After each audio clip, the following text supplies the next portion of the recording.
Bismillahirrahmanirrahim. Assalamualaikum warahmatullahi wabarakatuh. Bersua dalam berita perdana malam ini, saya Ahmad Nur Irsyaduddin Hasrom dan Sarofiza Haji Mahmud. Berita-berita utama malam ini.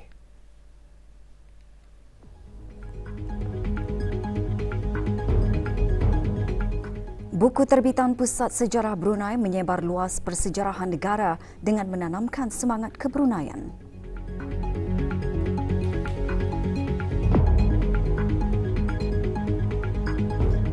Jumlah perdagangan bulan Mac 2023 menurun disebabkan penurunan nilai ekspor dan import.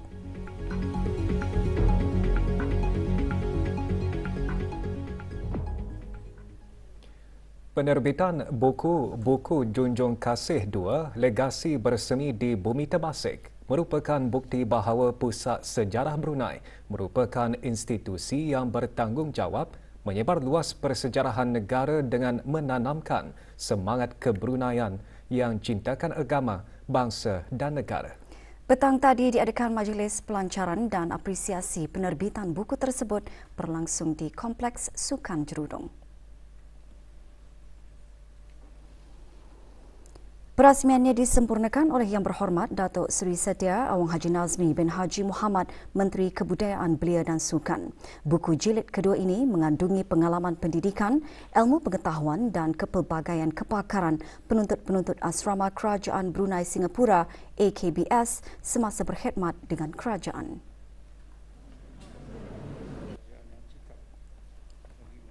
Majlis diteruskan dengan penyampaian anugerah Seri Temasek kepada 3 orang penerima iaitu Yang Berhormat Pihin Udana Khatib Datuk Paduka Seri Setia Ustaz Haji Awang Badarudin bin Pengarah Datuk Paduka Haji Awang Othman, Menteri Hal Ehwal Agama. Yang Berhormat Pihin Datuk Seri Maharaja Datuk Paduka Seri Setia Dr. Ustaz Haji Awang Abdul Aziz bin Junid, Mufti Kerajaan dan Wakil Datuk Seri Paduka Awang Haji Kifrawi bin Datuk Paduka Haji Kifli. Terdahulu dalam ucapan Dr. Haji Muhammad Hadi bin Muhammad Melayung, Pengetua Pusat Sejarah Brunei, antara lain menyentuh mengenai usaha mengajak pembaca menghayati zaman kebangkitan anak bangsa. Seterusnya, majlis menuju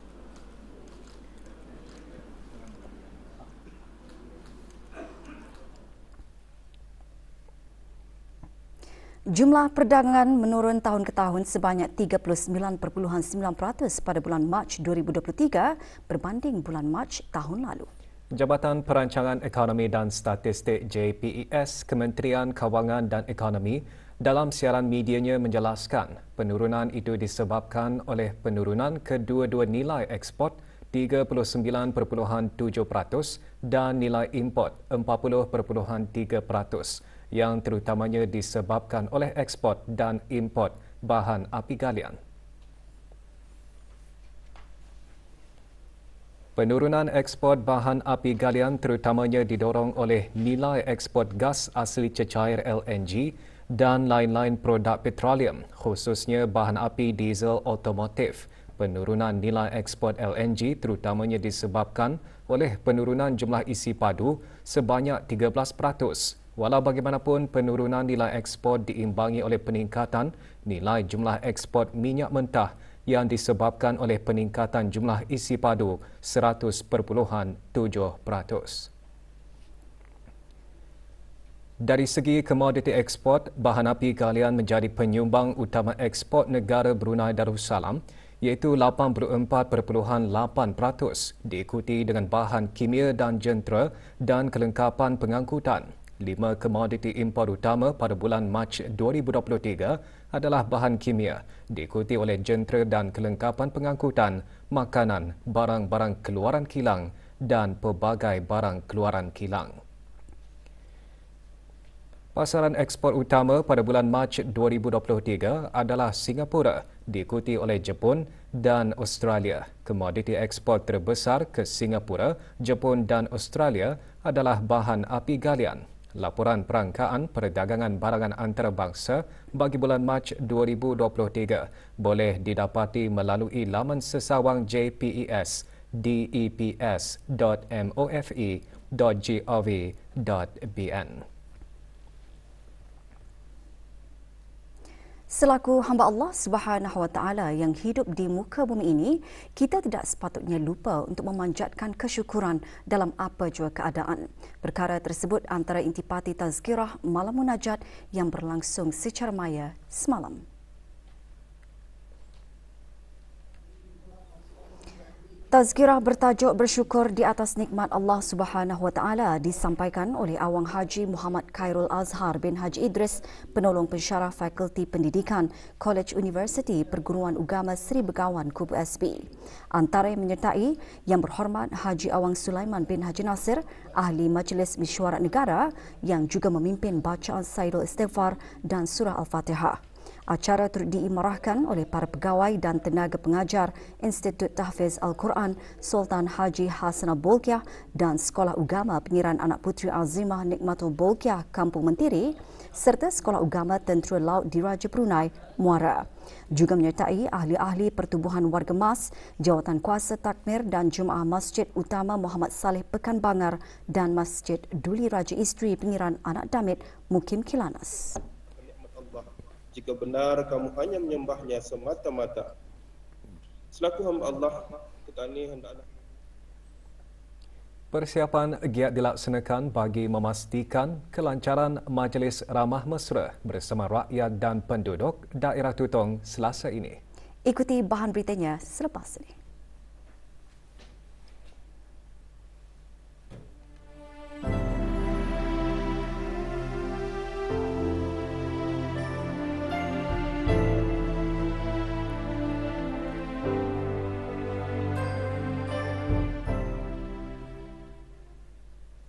Beberapa persiapan sedang giat dilaksanakan bagi memastikan kelancaran Majlis Ramah Mesra bersama rakyat dan penduduk daerah Tutong sempena sambutan perayaan ulang tahun Hari Keputeraan ke bawah Dulia Maha Mulia ke-77 yang akan berlangsung pada hari Selasa ini di kawasan Padang Kompleks Dewan Kemasyarakatan Pekan Tutong.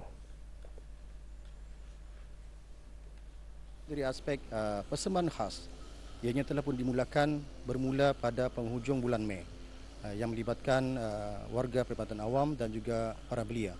Dan pada pertengahan Jun, ianya telah melibatkan murid-murid sekolah dan penduduk sekolah.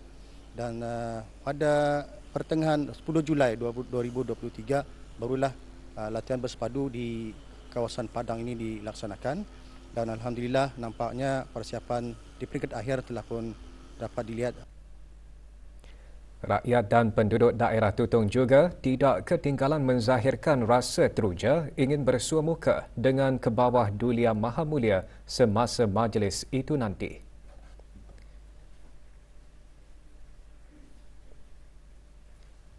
Alhamdulillah, dengan ada keberkatan ini yang sangat-sangat ditunggu oleh rakyat dan penduduk yang khususnya kawasan pendalaman, karena Kebawah Duli adalah seorang raja dan memeduli kepada rakyatnya yang sentiasa menjaga kebajikan penduduk.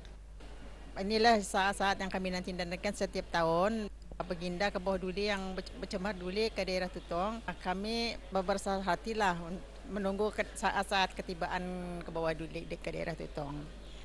Kami juga mengucapkan juga terima kasih kepada Kebawah Duli Baginda Sultan yang banyak memberi bangunan di daerah Tutong dan memberi pertolonganlah kepada rakyatnya. Terima kasih banyak-banyak kerana Kebawah Duli sungguh pemandulian dan perhatian kepada penduduk-penduduk dan seluruh negara Brunei Darussalam. Pelbagai acara terus mengisikan pentas-pentas perayaan di keempat-empat daerah sempena sambutan perayaan ulang tahun Hari Keputeraan ke bawah Duli Yang Maha Mulia ke-77. Semalam, pentas perayaan di daerah Temburong diisikan dengan persembahan penterama. Dianjurkan oleh Jabatan Penerangan, acara merupakan salah satu kaedah yang digunakan oleh Jabatan Penerangan secara bersemuka melalui persembahan pentas. Antara yang hadir yang berhormat Haji Awang Sulaiman bin Haji Nasir, Ahli Majlis Mesyuarat Negara.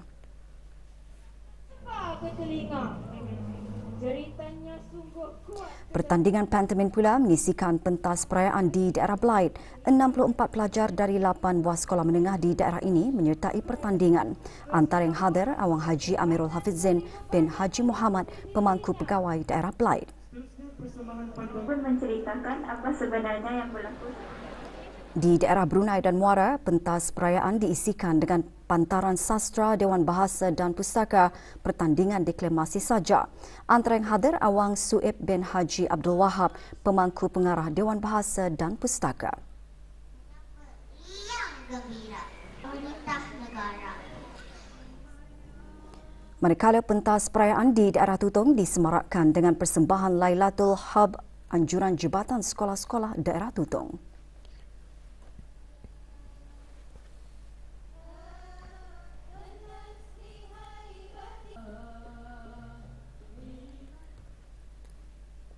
Sembah ucapan Selamat Hari Keputeraan dirafakkan ke hadapan Raja yang dikasihi.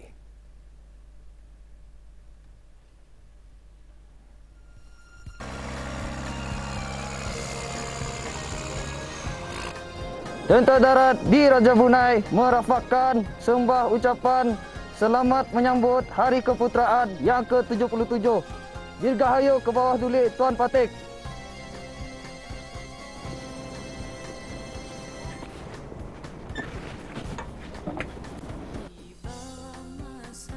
Tentera Darat di Raja Brunei merafakkan sembah ucapan selamat menyambut Hari Keputeraan ke-77.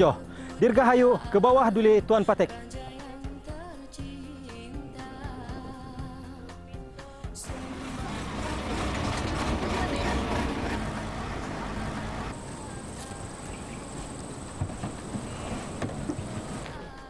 Tentera Darat di Raja Brunei merafakkan sembah ucapan selamat menyambut Hari Keputeraan yang ke-77. Dirgahayu ke bawah Duli Tuan Patik.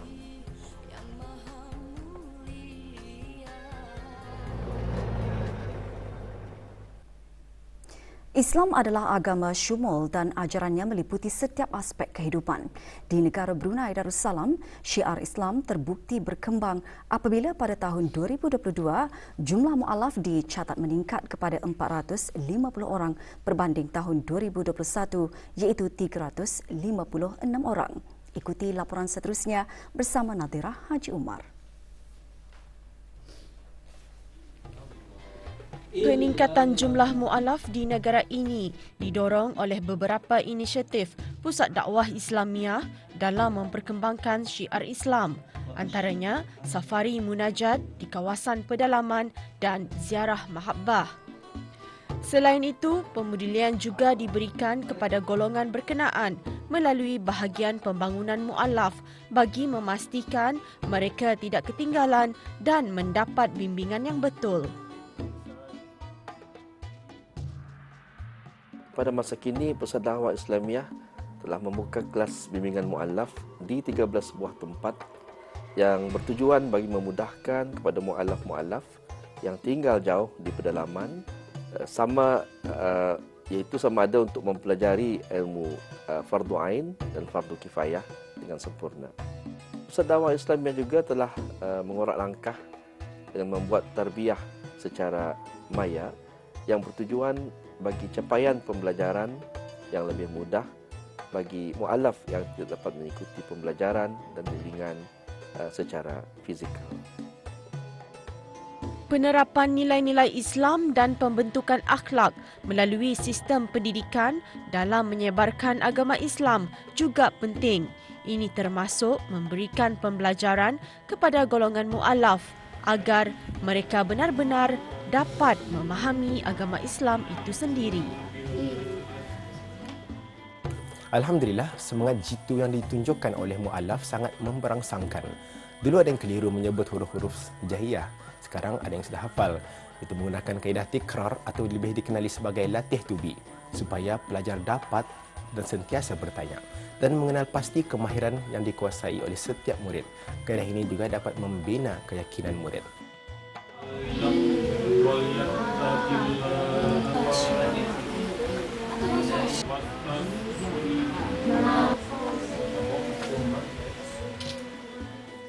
Usaha-usaha memperkasa golongan mu'alaf dengan ilmu-ilmu agama termasuk mendalami ilmu Al-Quran perlu dipertingkatkan. Ianya bagi memastikan negara dapat mencapai hasrat menjadi negara zikir sejajar dengan konsep MIB ke arah negara Baldatun, Thaibatun, Warabbun Ghafur. Nadira Haji Umar untuk Berita RTB.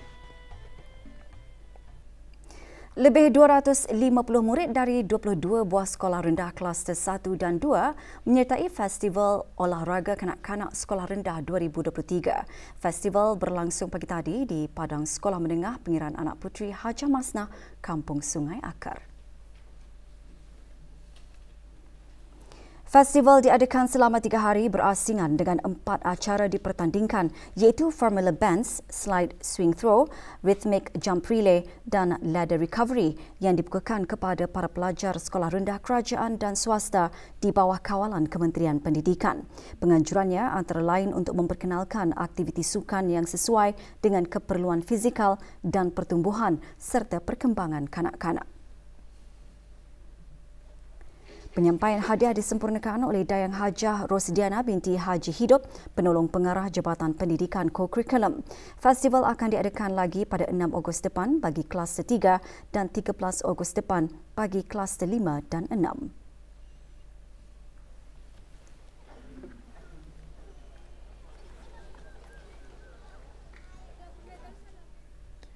Kasuka FC meneruskan rekod tanpa kalahnya dalam saingan Liga Super Brunei apabila berjaya menewaskan Rimba Star FC semalam.